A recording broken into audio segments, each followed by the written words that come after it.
أعوذ بالله من الشيطان الرجيم بسم الله الرحمن الرحيم Bismillahirrahmanirrahim. Assalamualaikum warahmatullahi wabarakatuh. Maulana Syekh Tuan Guru Kiai Haji Muhammad Zainuddin Abdul Majid, hampir seluruh warga Indonesia mengetahuinya. Selain karena beliau sebagai pahlawan nasional, berbagai kisah dan kiprah beliau dalam membangun peradaban Islam menyebar ke seluruh Nusantara, dari santri ke santri, dari generasi ke generasi. Hamzan Wadi, nama populer beliau, diyakini merupakan salah satu hamba Allah yang diberikan kelebihan oleh Allah Subhanahu wa Ta'ala. Sangat langka manusia atau makhluk lain yang menyamai kemampuan tokoh seperti beliau. Kemampuan tersebut dibuktikan dengan berdiri kokohnya beberapa jenis peninggalan beliau. Salah satunya adalah Musola Al-Abror yang terletak di jantung kota santri, Pancor, Lombok Timur, NTB.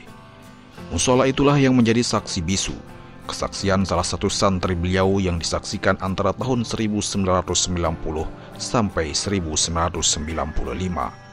Saya lupa tahunnya, seingat saya tahun 1994. Saat itu saya masih di MA Mualimin NW Pancor, kenang santri ini. Sebelum berlanjut ke kisah tersebut, marilah kita membuka kitab suci Al-Quran yang jika dikaitkan dengan kisah yang mungkin saja rijalul gaib yang diceritakan santri tersebut tentang karomah salah satu waliullah yang diturunkan ke muka bumi ini, yaitu Maulana Syekh Tuan Guru Kiai Haji Muhammad Zainuddin Abdul Majid, Pancor. Al-Quran menyimpan banyak rahasia tentang suatu kebaikan yang ditunjukkan melalui ayat-ayat indahnya. Salah satunya adalah La khaufun alaihim walahum yahzanun. Tidak ada rasa takut dan sedih bagi mereka. Para ahli menyebutkan frasa tersebut diulangi di 14 bagian Al-Quran dan 6 diantaranya ada di surat Al-Baqarah. Dalam tafsir At-Habari yang dilansir Republika dari tulisan Umar Mukhtar, bahwa Abu Ja'far mengatakan tidak ada ketakutan bagi para wali Allah Subhanahu wa Ta'ala saat di akhirat nanti dari hukuman Allah, karena Allah ridho kepada mereka sehingga Allah selamatkan mereka dari hukumannya. Mereka juga tidak bersedih atas dunia yang tidak mereka peroleh. Mereka bisa sampai pada tahap itu karena iman dan kesolehannya. Mereka beriman, bertakwa, ikhlas beribadah kepada Allah Subhanahu wa Ta'ala, istiqomah dan teguh di jalan Islam. Mereka memenuhi tugas yang diembannya dan meninggalkan apa yang telah diharamkan. Siapa mereka? Mereka adalah para wali Allah yang senantiasa beriman dan bertakwa kepadanya. Merekalah ahlul basirah. Mereka mengabdikan diri untuk beribadah kepada Allah Subhanahu wa Ta'ala dengan ikhlas dan tidak menyekutukannya. Merekalah orang-orang beriman yang tidak memiliki rasa takut dan sedih.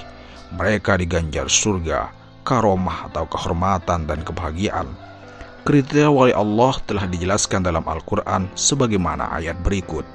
Ala inna awliya Allahi la khawfun alaihim walahum yahzanun alladzina amanu wa kanu yattaqun. Ingatlah, sesungguhnya wali-wali Allah itu tidak ada kekhawatiran terhadap mereka dan tidak pula mereka bersedih hati, yaitu orang-orang yang beriman dan mereka selalu bertakwa. Quran Surat Yunus 62-63. Ada keterkaitan erat antara apa yang diceritakan santri tersebut saat Hamzan Wadi berdakwah di depan para santri dan jamaah dengan apa yang dijelaskan dalam ayat suci Al-Quran yang kami bacakan tadi.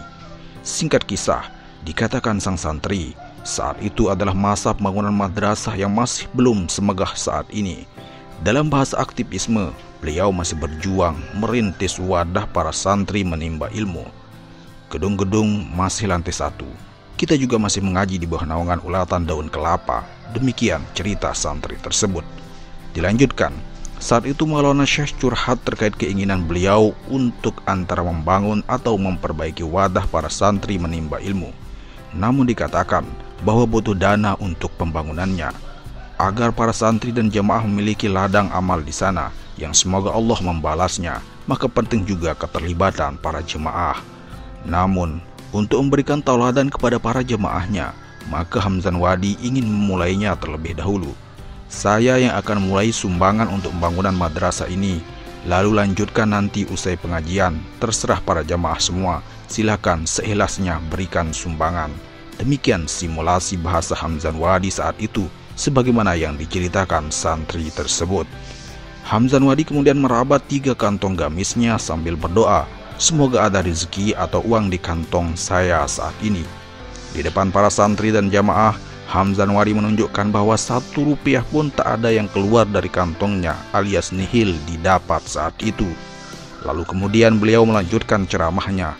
Jarak beberapa menit, beliau kembali memasukkan tangan mulianya ke kantong baju atau gamis dan atau sebutan sejenis sambil berdoa, semoga ada rezeki saat ini.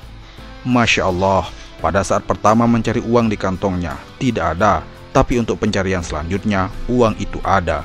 Cerita santri tersebut sambil memuji kebesaran Allah Subhanahu wa Ta'ala yang telah memberikan kemampuan di luar logika kepada ulama karismatik Lombok tersebut. Peristiwa gaib itu berulang sampai 3 kalian yang diselingi oleh petuah-petuah agama saat itu. Lalu kemudian barulah jamaah memberikan sumbangan seikhlasnya. Seingat saya itu sampai 3 kalian dan diumumkan jumlahnya, pokoknya lebih 5 jutaan. Tapi beda kan nilai uang saat itu? Tanya nan kenang santri tersebut. Peristiwa-peristiwa seperti yang diceritakan tersebut seperti ibarat bayi yang keluar dari rahim. Tidak masuk akal, lubang rahim sekecil sebagaimana yang diketahui, namun bisa mengeluarkan bayi yang lebih besar dari ukuran rahim. Bayi yang baru lahir sekalipun, jika ingin dimasukkan kembali, mustahil bisa kan? Kecuali dengan izin Allah Subhanahu wa Ta'ala. Wallahu a'lam bissawab. A'udzu billahi minasyaitonir rajim. Bismillahirrahmanirrahim.